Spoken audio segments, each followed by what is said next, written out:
والقرآن الحكيم إنك لمن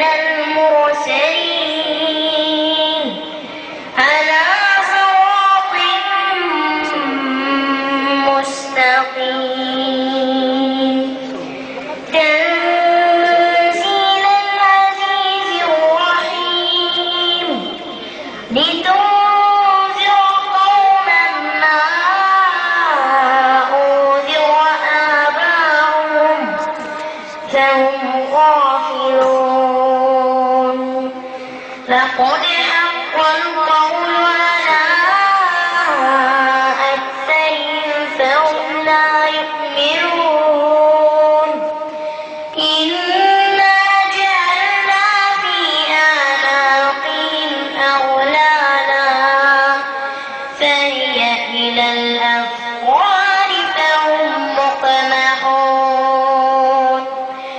وجعلنا من بين أيديهم سدا ومن خلفهم سدا فأغشيناهم فهم لا يبصرون وسواء عليهم أأنذرتهم أم لم تنذرهم لا يؤمنون إنما تنذر من اتبع الذكر وخشي الرحمن بالغيب فبشره بمغفرة وأجر كريم